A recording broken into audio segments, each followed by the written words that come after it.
un nouvel ouragan en formation au milieu de l'océan. Il se renforce et se déplace vers une terre lointaine encore. Dans quel climat ces phénomènes naturels évolueront-ils d'ici une centaine d'années? Prévoir le climat du futur en créant des modèles est la spécialité de cet éminent climatologue, le professeur Vanny Purcell.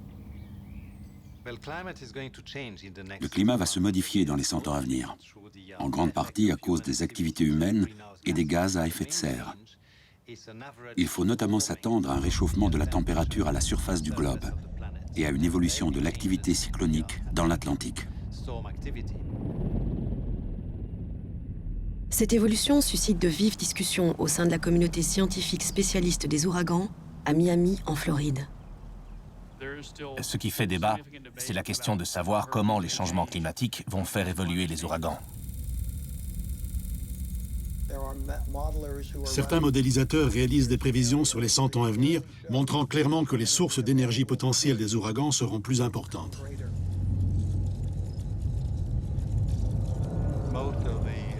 La plupart des modèles climatiques prévoient que les tempêtes et les ouragans seront moins fréquents avec le réchauffement climatique, mais aussi que ces phénomènes deviendront plus violents.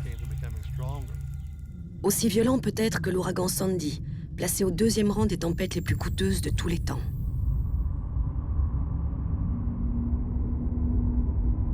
Dans la nuit du 28 octobre 2012, il a durement frappé la côte est des États-Unis. Il a fait de tels ravages que les médias lui ont trouvé un surnom de monstre, Frankenstorm.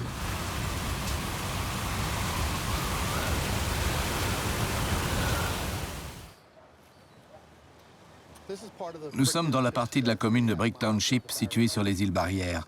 Et voilà le résultat de l'ouragan Sandy, ce que les gens ont appelé le Superstorm. La maison que vous voyez derrière moi était sur la plage et elle est arrivée jusqu'ici. Sous cette maison-ci, il y a un camion. Et là-bas, un chariot élévateur. La puissance des vagues, c'est absolument inimaginable. Quand vous voyez ce chaos, je n'aurais jamais pensé vivre une chose pareille. Malgré sa dimension impressionnante, Sandy était modestement classé en catégorie 1. Cet ouragan a fait d'énormes ravages. Mais était-ce pour autant l'ouragan du siècle? Nous avons eu l'ouragan Irene l'année dernière. L'eau était montée jusqu'au niveau de la promenade, pas plus haut. Et il a fait assez peu de dégâts. Je connais des gens qui habitent ici depuis bien plus longtemps que moi. Ils disent qu'en 50 ans, ils n'ont jamais rien vu de pareil. Jugez vous-même. Encore une fois, personne ne s'attendait à des dégâts de cette ampleur.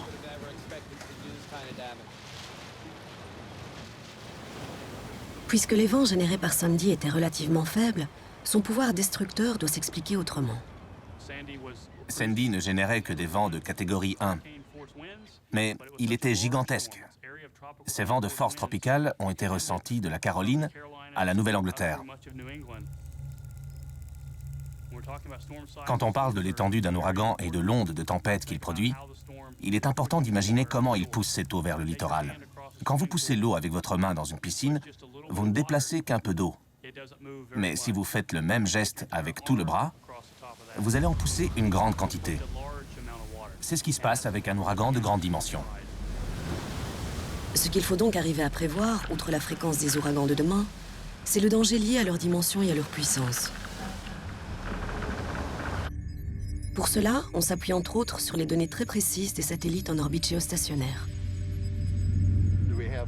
Avons-nous aujourd'hui sur les ouragans des données historiques plus pertinentes qu'il y a 10 ans?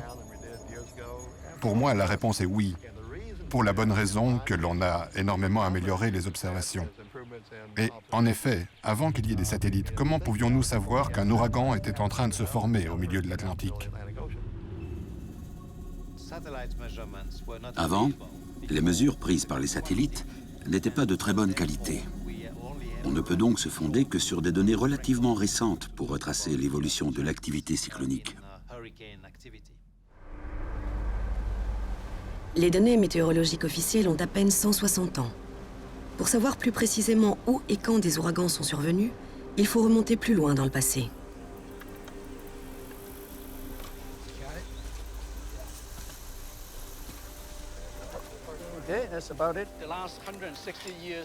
Une période de 160 ans c'est beaucoup trop court pour déterminer l'occurrence des ouragans extrêmes, mais très rares.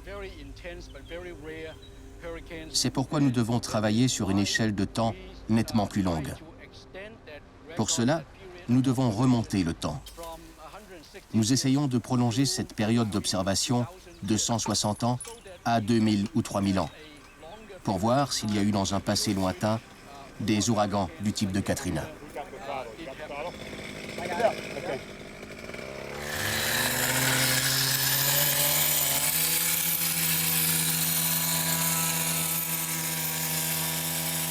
On ne fouille pas si facilement dans la mémoire de la Terre.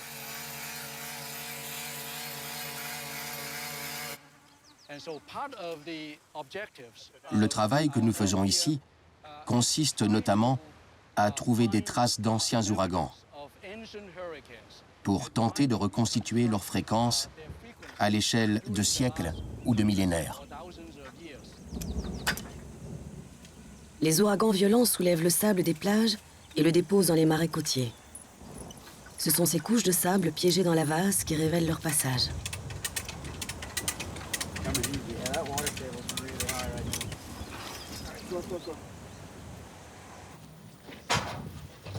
Les carottes de sédiments prélevés sont les archives naturelles du climat. On y reconnaît le dépôt laissé par une onde de tempête à son aspect différent des dépôts normaux. Car la texture et la composition des sédiments des périodes calmes ne sont pas les mêmes que celles qui correspondent au passage d'un ouragan. Vous voyez, les débris de bois disposés ici horizontalement ont pu être amenés par l'eau. Mais au-dessous, on a une autre couche qui se distingue rien que par sa couleur très différente. On peut être quasiment sûr qu'il s'agit d'un dépôt de l'ouragan Isaac. Elle va de là à là. Mais à ce niveau-ci, vous voyez des straticules de limon et d'argile, des bandes plus foncées bien nettes et d'autres plus claires. Ces sédiments-là peuvent avoir plusieurs milliers d'années.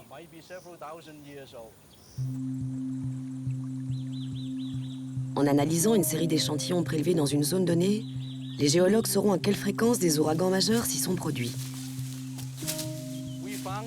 Nous avons découvert que les phénomènes les plus violents, des ouragans de catégorie 4 ou 5, ont frappé le même site à intervalles réguliers tous les 300 ans environ. Les observations instrumentales plus l'analyse des enregistrements géologiques sur une grande échelle de temps sont deux approches fondamentales pour les climatologues. En compilant toutes ces données, on obtient une vue d'ensemble relativement complète des variations climatiques passées. C'est très utile pour valider les modèles numériques et surtout les rendre suffisamment fiables pour pouvoir anticiper l'avenir. Ces modèles numériques étant les outils les plus pointus de la climatologie, on peut ajouter foi aux tendances inquiétantes qu'elles dessinent. Dans un climat plus chaud, les ouragans risquent de devenir plus intenses, même s'ils seront moins fréquents.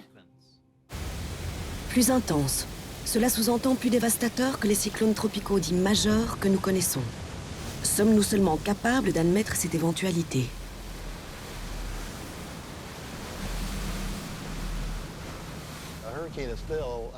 L'ouragan reste un phénomène rare et nous avons la mémoire courte.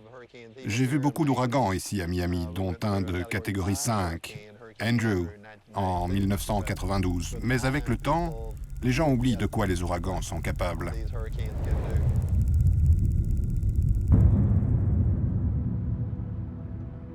Les pays souvent touchés par des ouragans feraient mieux de garder ces drames en mémoire pour se préparer aux cyclones à venir. Cuba, elle, a su tirer les leçons des ouragans majeurs qui l'ont frappée. Le professeur José Rubiera, qui dirige l'Institut météorologique de Cuba, se souvient d'un tournant historique pour son pays. L'ouragan Flora a été le premier cyclone à frapper Cuba après la Révolution. C'était en 1963. À Cuba, c'était la deuxième fois que se produisait une catastrophe naturelle de cette ampleur.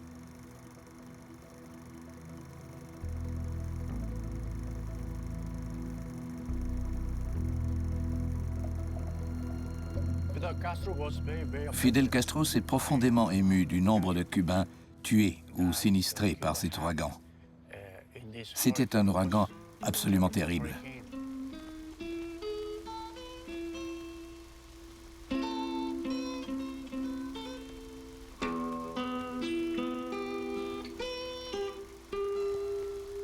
Le leader cubain a décidé sur le champ de fonder un nouvel institut de météorologie doté d'un centre spécialisé dans la prévision des cyclones tropicaux.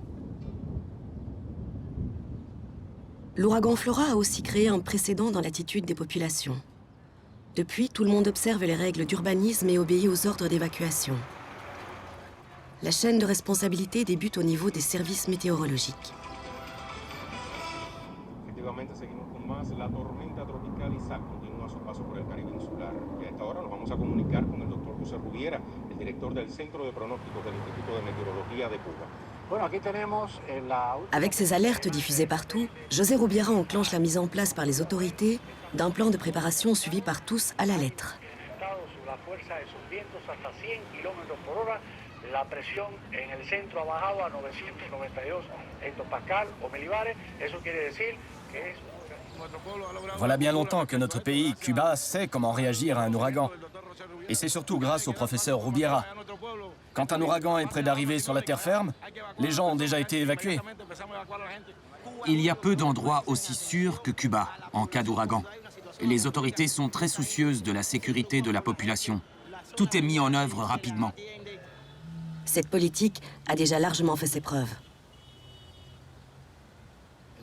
Au cours des 17 dernières années, nous avons subi 9 ouragans plus violents que Flora. Et les pertes humaines ont été minimes. Mais les vieux quartiers de la Havane, si fragiles, sont là pour rappeler que l'impact direct des futurs ouragans pourrait être catastrophique. Les Cubains sont bien conscients que le pire est peut-être à venir.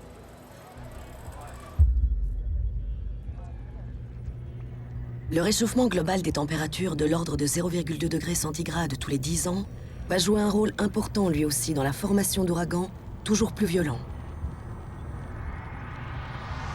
Il est probable que nous serons un jour témoins d'une tempête tropicale de la taille de Sandy, avec la puissance d'un ouragan de type Andrew ou Flora.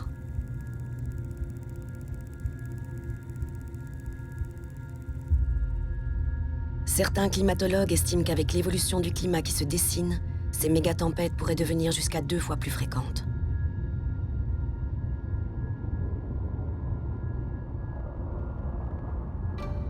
La côte est des États-Unis, fortement urbanisée, court des risques énormes et plus encore les îles barrières qui la protègent.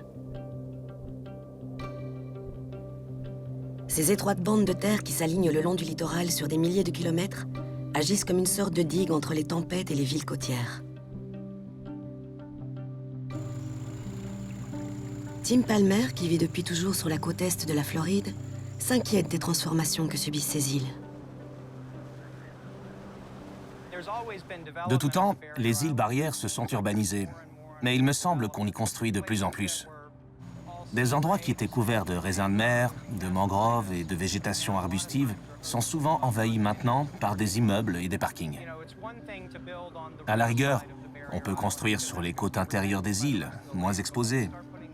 Mais quand on érige des gratte-ciel du côté de l'océan, non seulement il y a le risque qu'ils soient un jour détruits, mais en plus, pour construire, on arrache la végétation qui fonde la structure même de l'île barrière, l'ossature qui la maintient. Sans compter qu'en les fragilisant, les hommes s'exposent à de sérieux dangers. Un ouragan mineur suffit déjà, bien souvent, à ouvrir des brèches, ça et là, dans les îles barrières. Ce sera probablement pire une fois que l'avoine de mer, les raisins de mer et la mangrove ne seront plus là. La dégradation des îles barrières a fait l'objet d'une étude minutieuse de l'Institut américain de surveillance géologique basé à Tampa, en Floride. À l'état naturel et sans l'influence humaine, les îles barrières auraient tendance à migrer vers l'intérieur des terres et auraient la place de le faire, mais on a tellement construit de maisons, de buildings, d'infrastructures, aussi bien sur le pourtour des îles barrières que sur le littoral continental, qu'il y a énormément d'endroits où les îles n'ont plus d'espace pour évoluer.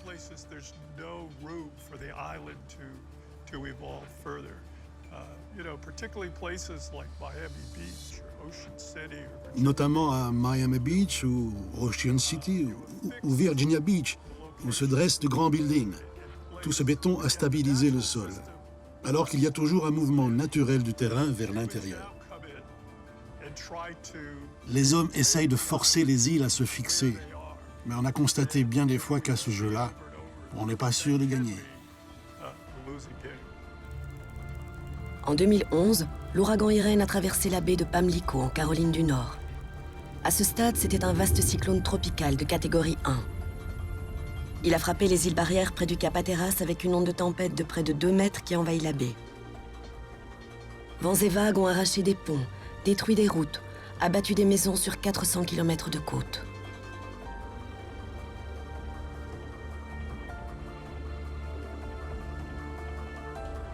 Abby Salenger et son équipe ont examiné toute la côte est des États-Unis à l'aide d'un système d'imagerie laser appelé LIDAR. Ils en ont fait un relevé topographique précis afin de déceler les points faibles du littoral.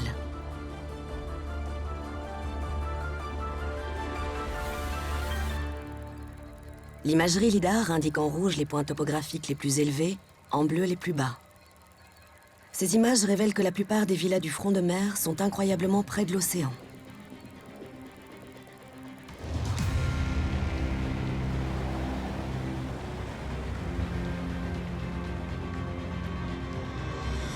De l'avis de Tim Palmer, le développement immobilier rend les îles elles-mêmes encore plus vulnérables aux dommages causés par les ouragans. À chaque fois qu'il y a eu détérioration, c'était non loin d'un endroit où quelque chose avait été transformé. On y avait creusé un canal ou construit des immeubles. Ces îles barrières sont faites pour bouger. Elles s'agrandissent, elles rétrécissent. Le sable s'accumule ici ou là, puis il est emporté par les vagues. La construction de maisons ou d'immeubles perturbe complètement ce cycle naturel. Mais la maison, les pieds dans l'eau, reste un rêve que rien n'entrave. Pas même les risques grandissants induits par l'élévation du niveau des mers.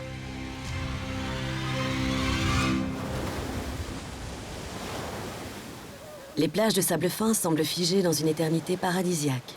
Mais il n'en est rien. Elles s'érodent de plus en plus, et si les ouragans majeurs se multiplient, le phénomène risque de s'accélérer de façon inquiétante aux yeux des experts. Lors d'une tempête, la plage est dépouillée de son sable, et il se forme au large un cordon sableux sur lequel les vagues viennent se briser.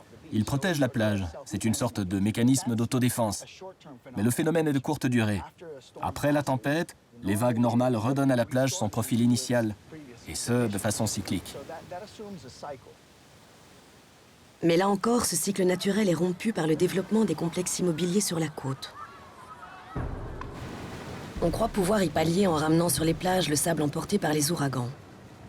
Un ambitieux programme supervisé par des ingénieurs de l'armée américaine.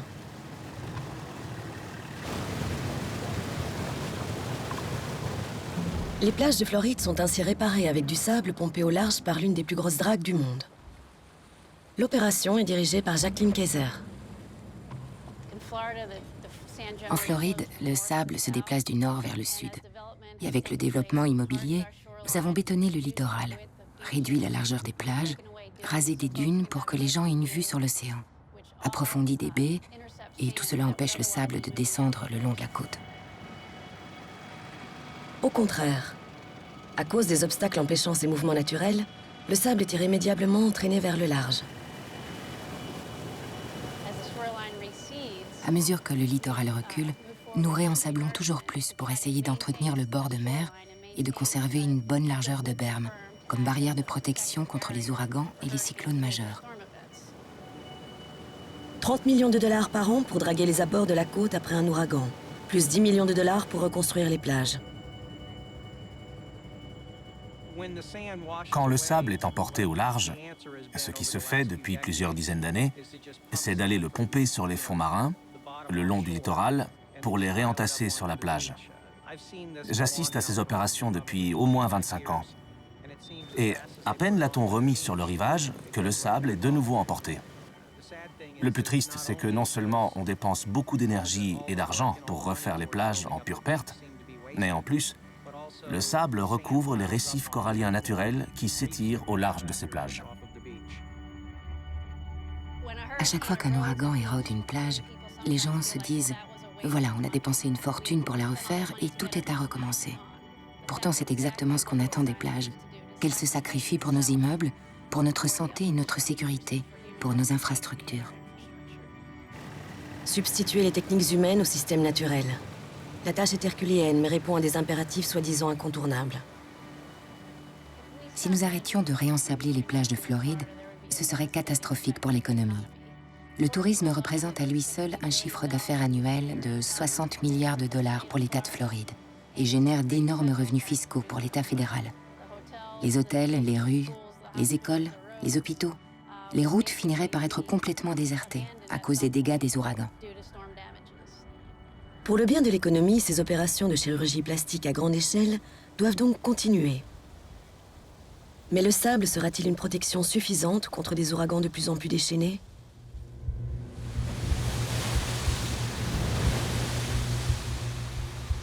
Comme les prévisions semblent dessiner une fréquence accrue des ouragans et que les côtes sont de plus en plus fortement peuplées, on veut toujours plus de sécurité pour les habitations. Il y a plusieurs manières de se protéger. La principale étant l'adaptation. Construire des bâtiments à l'épreuve des intempéries. Imposer des codes de construction plus stricts, de sorte que les infrastructures résistent mieux au vent ou à la pluie. En 1992, un ouragan de catégorie 5, Andrew, a déferlé sur les côtes de Floride au sud de Miami. Cet événement majeur a entraîné la remise à plat des normes de tout un secteur industriel. Il existe aujourd'hui des codes de construction spécifiques que des inspecteurs comme Eugenio Santiago sont chargés de faire respecter. Il y a une leçon très importante à tirer de l'ouragan Andrew. C'est qu'il faut absolument veiller à ce que l'architecture des bâtiments réponde à certains critères, au niveau de la conception comme à celui de la construction. Soit, mais quels dangers ces nouvelles règles sont-elles censées prévenir ? La partie la plus exposée est ce qu'on appelle l'enveloppe, les parois extérieures du bâtiment, qui sont en béton, en verre ou en bois. Si l'enveloppe cède, le vent s'engouffre à l'intérieur de l'ouvrage et le détruit. C'est comme quand vous gonflez un ballon. Si vous le gonflez trop, il explose. C'est la même chose pour une maison. Voici des dégâts commis par des vents de catégorie 1. Aucune commune mesure avec ceux des super tempêtes du futur. On se souviendra de Andrew comme d'un ouragan très violent, de catégorie 5. Pourtant, ce n'était pas l'ouragan du siècle. Andrew était petit, minuscule. Si on avait eu un ouragan de dimension moyenne, ou même un ouragan très étendu tel que Sandy ou Katrina avec la force d'Andrew, les dégâts auraient été bien pires.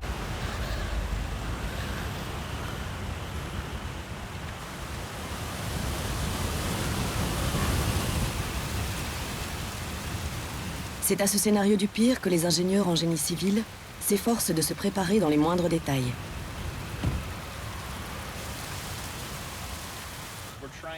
Nous cherchons à réduire au maximum les pertes humaines et matérielles infligées par des vents de tempête. Et pour cela, il nous faut une idée très précise du type de vent et de la pluie qui l'accompagne. En fait, nous comblons une lacune importante en prenant des mesures entre les bâtiments pendant les ouragans. C'est là qu'il y a vraiment de la casse. Ces observations sur le terrain sont reproduites en laboratoire pour être testées en toute sécurité. Mais d'abord, il faut recréer l'ouragan. Nous avons construit une machine à reproduire les conditions d'un ouragan en milieu contrôlé.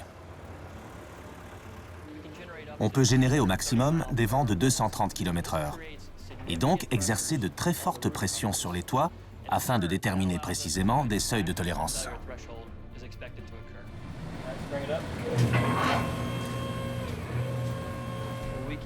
Nous contrôlons minutieusement la vitesse du vent pour reproduire ce qui se passe sur un vrai toit. L'objectif final est d'inventer des matériaux de couverture pouvant résister à la vitesse du vent des ouragans les plus extrêmes.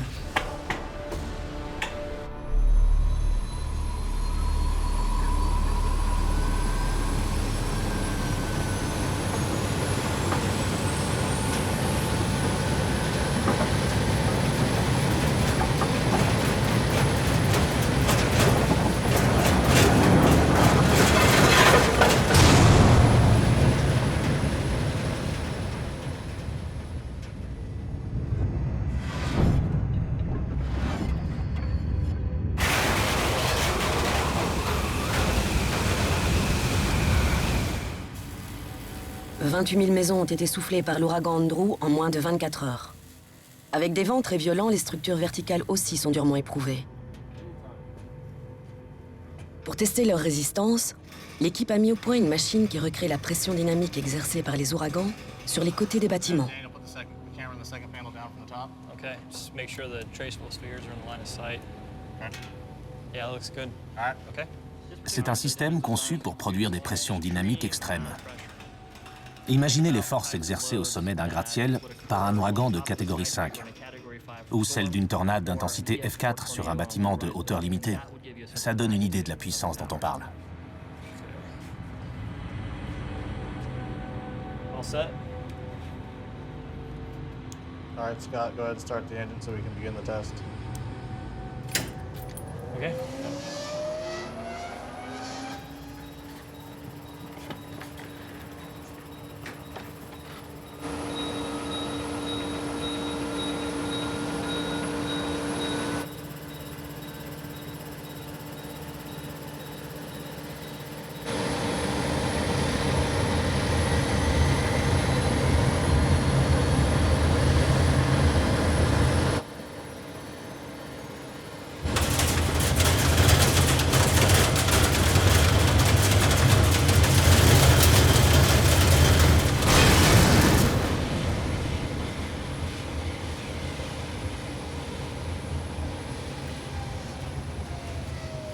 En définitive, on essaie de créer un environnement dans lequel les fabricants puissent repousser leurs limites, tenter autre chose, innover et comprendre que ce qu'on leur montre là, c'est ce qui se passera dans la réalité lors d'un ouragan. On espère que cela les confortera dans leur volonté de faire avancer les technologies. Bientôt, les bâtiments pourront donc résister à des vents de 150 km/h, voire davantage. Mais un ouragan majeur, ce n'est pas que du vent.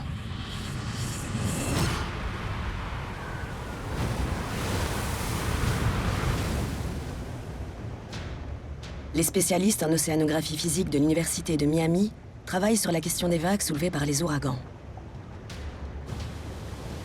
Elles peuvent aller jusqu'à 10 mètres avec un ouragan de catégorie 5. Quand cette houle s'ajoute à un fort coefficient de marée, elle devient monstrueuse. Avec une cuve à houle et des maquettes, on reproduit le phénomène en toute sécurité afin de visualiser son impact. Et il y aura bientôt un facteur aggravant, la montée globale du niveau des mers due au changement climatique.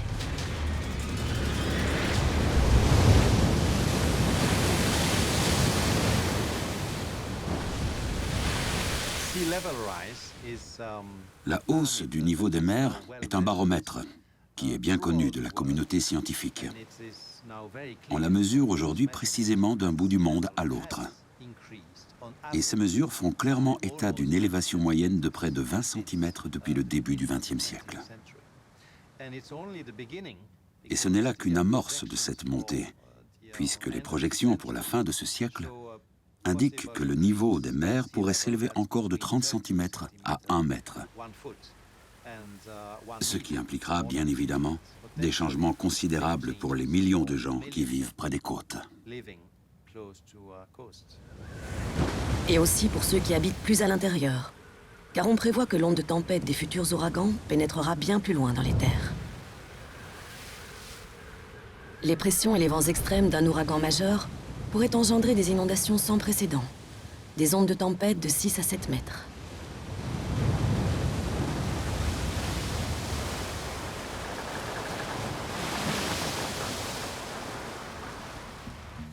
En gonflant encore l'onde de tempête, la hausse du niveau des mers ne pourra qu'aggraver l'érosion côtière déjà inquiétante dans certaines îles des Caraïbes, comme Porto Rico. L'érosion des plages est bien due à des perturbations violentes. Et comme Porto Rico se trouve sur le chemin généralement emprunté par les ouragans, chaque année, pendant la saison des cyclones, il y a une érosion importante. Donc, il est clair que les ouragans contribuent grandement à l'érosion des plages de Porto Rico. À part ensablé comme on le fait en Floride, il y a peu de solutions contre cette érosion galopante. Pourtant, San Juan, la capitale de Porto Rico, semble miraculeusement épargnée. Les récifs coralliens au large de San Juan sont étonnamment bien portants à certains endroits. Bien sûr, il y a des zones qui sont totalement dévastées, Mais on est surpris quand on plonge de voir d'aussi beaux coraux et quand on fait surface, d'apercevoir à moins de 2 km une grande ville.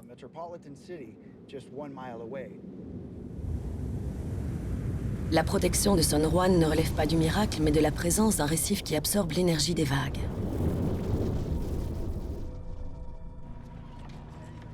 Alfredo Torruella a pu vérifier ce phénomène et en prendre la mesure pour la première fois lors du passage de l'ouragan Irene en 2011.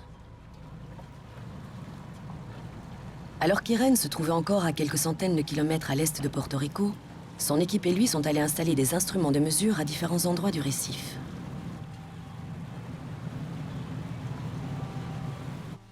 Il s'agissait d'enregistrer la force des courants et des vagues pendant l'ouragan, dans le but de démontrer que leur pouvoir d'érosion est moindre lorsqu'une barrière de corail leur fait obstacle.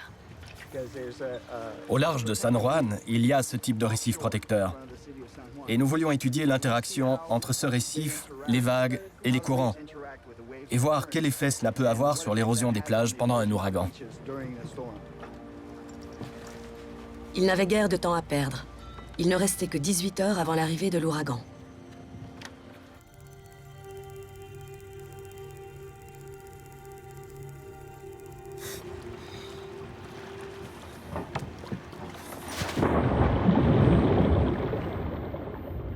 Il fallait solidement fixer sur le fond ce cylindre de 90 cm de long plein de capteurs de haute technologie, afin d'enregistrer entre autres la vitesse des courants qui est un bon indicateur de la force des vagues.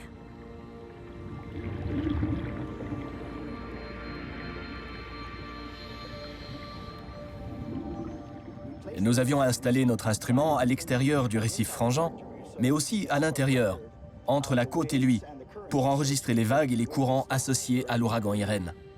Plus tard, ces informations nous ont permis de créer un modèle numérique de toute la zone, et ensuite, à l'aide de ce modèle, nous avons pu étudier les schémas des vagues et des courants générés par l'ouragan.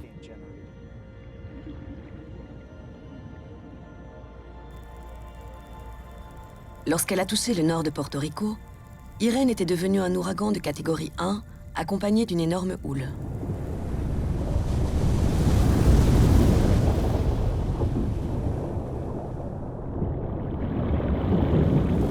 Ces vagues de 10 mètres ont perdu 90% de leur force en passant sur les récifs au large de San Juan. Seuls 10% d'entre elles ont atteint les plages de la ville. Si ce récif n'était pas là, l'impact des vagues sur le littoral serait 10 fois plus fort. Pour comprendre les forces en jeu, il faut savoir qu'un mètre cube d'eau pèse environ 1 tonne, c'est-à-dire le poids d'une petite voiture. Eh bien, imaginez une vague contenant des dizaines et des dizaines de mètres cubes d'eau qui vous foncerait dessus à plus de 30 km/h. C'est une force déjà énorme. Allons plus loin. Un ouragan génère des vagues de 5 mètres, 10 mètres, 15 mètres de haut. Maintenant, c'est l'équivalent de plusieurs milliers de petites voitures qui vous foncent dessus à plus de 30 km/h. Une puissance dévastatrice phénoménale.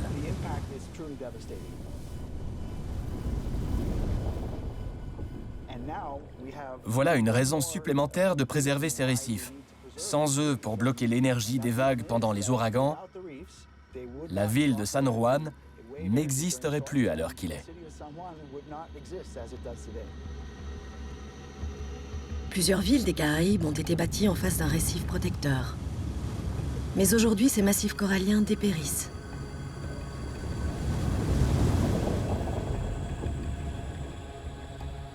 C'est particulièrement inquiétant dans les Florida Keys, dont certains des îlots sont à fleur d'eau. Un important laboratoire de recherche, le Mote Marine, se consacre à cette question. Les Florida Keys ont une altitude minime, quelques mètres. Par conséquent, la barrière de corail qui nous protège des vagues et des tempêtes est pour nous de la plus haute importance. Nous avons perdu une bonne partie des coraux situés sur la côte externe du récif, qui constituait la première barrière contre les marées de tempête et l'action des vagues. 25% des récifs coralliens de la planète ont disparu en l'espace de 30 ou 40 ans, notamment l'espèce la plus majestueuse, les coraux cornes d'élan, qui poussent sur la face externe du récif. Ils ont disparu à 98%, si bien que maintenant, le récif est beaucoup plus vulnérable à l'action des vagues. On connaît par cœur certaines causes de la disparition des coraux. Les activités humaines. Pêche excessive, rejet industriel, pollution. Mais est-il possible de faire machine arrière pour sauver ces précieux récifs?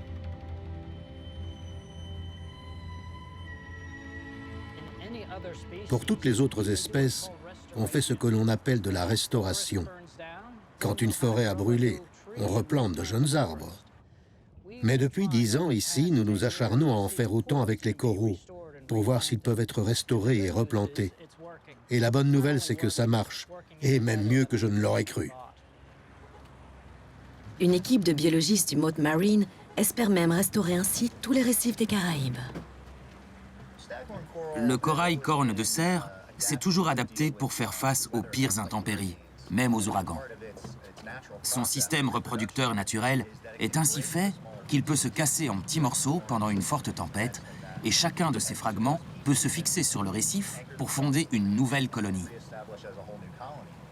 Seulement, ces colonies de cornes de cerf ont presque toutes disparu. C'est une des espèces les plus importantes dans les Florida Keys pour le développement du récif, mais c'est aussi l'une de celles qui ont connu le plus fort déclin ces dernières décennies.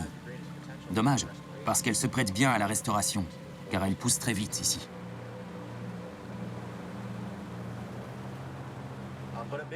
Pour une bonne partie de ce projet, nous collaborons avec des partenaires de tout le sud de la Floride et du bassin des Caraïbes. Et nous avons un peu partout dans la région des nurseries de coraux qui appliquent les mêmes procédés et visent les mêmes objectifs.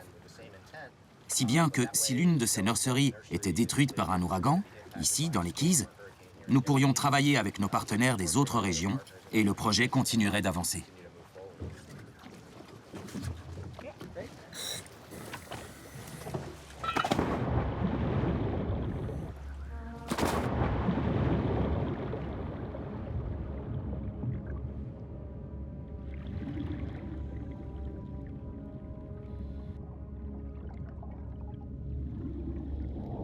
Une pépinière de pierres vivantes. Les coraux bâtisseurs de récifs sont constitués, quand ils sont bien portants, d'un squelette de calcaire sécrété par le fin tissu cellulaire qui les enveloppe.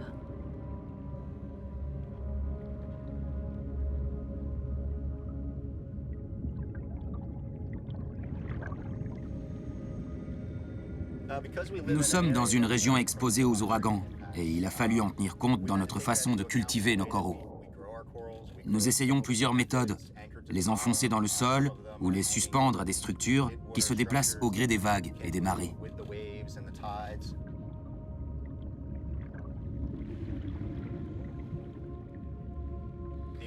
Ces coraux poussent vite, surtout si on les plante dans un environnement sécurisé où on peut surveiller les plus petits fragments.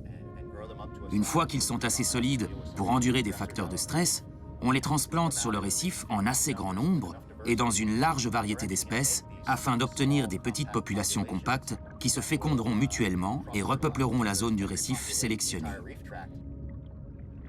Ce travail de fourmi semble bien compromis par les changements qui affectent aujourd'hui les océans.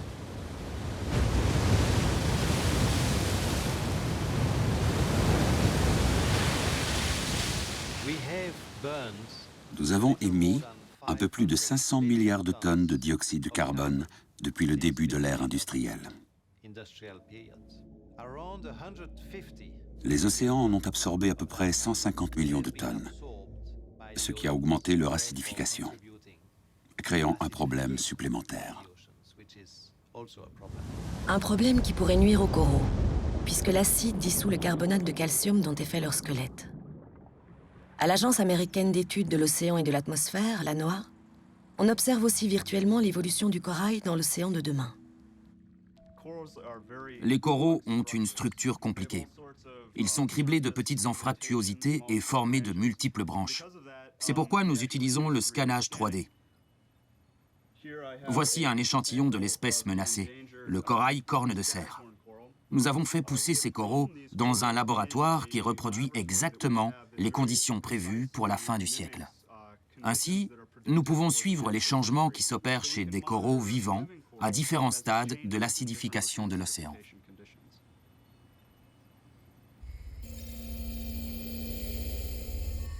L'examen au scanner le confirme. Le squelette du corail s'anémie, rongé par l'acide. On a donc la certitude que l'acidification nuit au récif, et ce, de deux façons. D'abord, la croissance du corail ralentit, et deuxièmement, les organismes qui érodent le récif, eux, prospèrent. D'où une situation doublement critique. Leur croissance est plus lente et leur érosion plus rapide. Dans ces conditions, il semble vraiment difficile de préserver un écosystème récifal sain. Si l'océan continue à s'acidifier et à se réchauffer, les récifs coralliens perdront fatalement en vitalité et en résistance. L'équipe du Mote Marine voudrait anticiper ces changements. Nous essayons, ni plus ni moins, de prédire l'avenir des récifs. Que cet avenir nous plaise ou non. J'ai envie de dire que nous construisons les récifs de demain. Pour les besoins de cette étude prospective, on crée en laboratoire le milieu dans lequel pousseront les coraux afin d'identifier les variétés les plus résistantes. Dans l'expérience sur l'acidification que nous menons ici, nous faisons varier le taux d'acidité de l'océan pour comparer celui d'il y a quelques années au taux actuel et à ce qu'il sera vraisemblablement dans 20 ou 50 ans. Et dans la pépinière, au large, les générations futures sont en route. Notre projet Corne de Cerf consistait à essayer de cultiver le plus possible de variétés d'une même espèce dans la pépinière. En observant ces différentes souches génétiques de corail, on s'aperçoit que certaines poussent mieux que d'autres. Et on verra à l'avenir lesquelles résisteront le mieux au changement du milieu marin. Si le réchauffement de la planète n'est pas maîtrisé, l'océan finira par devenir un milieu hostile à la croissance des coraux. Dans les 50, voire dans les 100 prochaines années, il faudra probablement renouveler plusieurs fois les coraux, avant qu'ils ne soient plus menacés par le réchauffement climatique, l'augmentation des températures et l'acidification de l'océan. Mais je rêve que d'ici 10 ans, les récifs soient en bonne voie pour redevenir presque tels qu'ils étaient autrefois.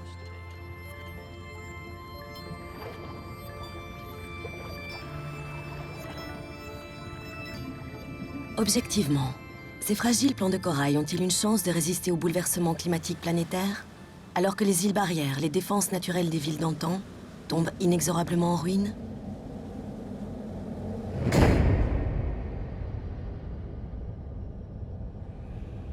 En novembre 2013, un cyclone tropical d'une violence sans précédent a atteint la terre ferme. Ce phénomène effrayant de catégorie 5 a intégralement détruit la ville de Tacloban, aux Philippines. Ces vagues de 13 mètres et ces vents de 320 km/h ont fait 6000 morts. C'était le super typhon Haiyan.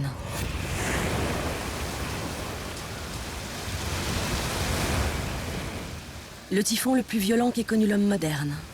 On craint qu'il ne préfigure les catastrophes à venir, puisque certains scientifiques pensent que ces super tempêtes deviendront plus courantes en Asie comme dans les Caraïbes. Mais que penser de leurs prévisions ? Nos prévisions concernant l'intensité d'un ouragan ne sont pas fiables au-delà de 5 jours. Je doute que l'on puisse savoir précisément ce qu'il en sera dans 100 ans. La validation, comme on l'appelle, d'un modèle climatique sur l'histoire du passé de la Terre pose malgré tout des problèmes, parce que nous n'avons que peu de données à notre disposition pour être comparés aux simulations que nous faisons avec les modèles. Une chose est claire, avec la hausse du niveau de la mer, les ouragans et les tempêtes tropicales en général seront plus puissants et plus dévastateurs. Quel que soit le nombre d'ouragans que nous subirons à l'avenir, quelle que soit leur fréquence, il est vraisemblable qu'ils causeront plus de dommages, et ce, à cause de l'élévation progressive du niveau de la mer. Ce n'est pas une équation linéaire simple. On ne peut pas se dire le niveau de la mer est monté de 30 cm, donc la surcote sera elle aussi de 30 cm. C'est plus compliqué que ça. L'eau pourrait s'avancer bien plus loin dans les terres.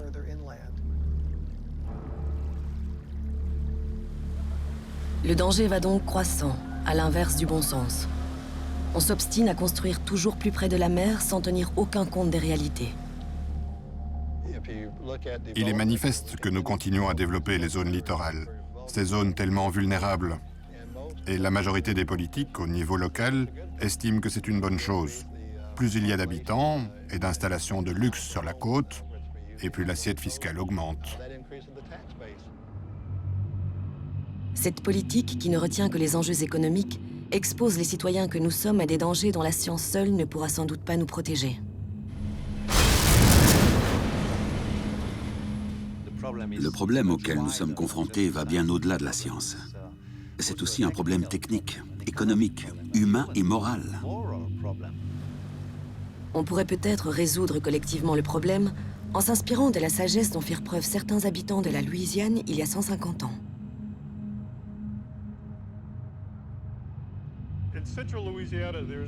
Au milieu du littoral de la Louisiane se trouve une île appelée l'île Dernière. C'est la dernière île barrière à l'ouest de la côte. En 1850, on en avait fait une station balnéaire. En 1856, un ouragan s'est abattu sur cette île et la moitié de la population est morte noyée. Toutes les constructions de l'île ont été anéanties. À la suite de cela, il a été décidé de ne rien reconstruire. Aux États-Unis, c'est plutôt inhabituel. Après une tempête majeure, notre première réaction est de relever les manches pour reconstruire le long de la côte. Et généralement, de reconstruire en plus grand, en plus luxueux et tout près de la plage. Plutôt que de se livrer après chaque ouragan à cette vaine surenchère pour que tout redevienne comme avant, ne faut-il pas plus sérieusement envisager de changer nos habitudes? Effectivement. Si on se contente de s'adapter au réchauffement climatique, sans faire un vrai travail de prévention en réduisant nos émissions de gaz à effet de serre, viendra le moment où plus aucun ajustement ne sera possible à cause de l'ampleur croissante des dégâts.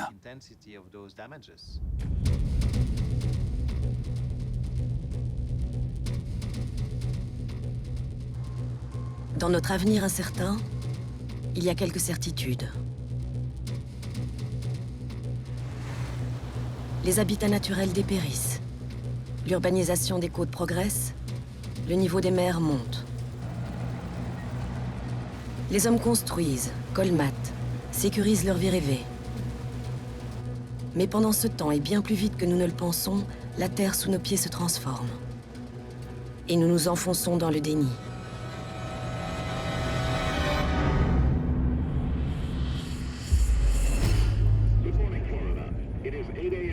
August 4th, 2109. Another Category 5 landfall is imminent in Miami.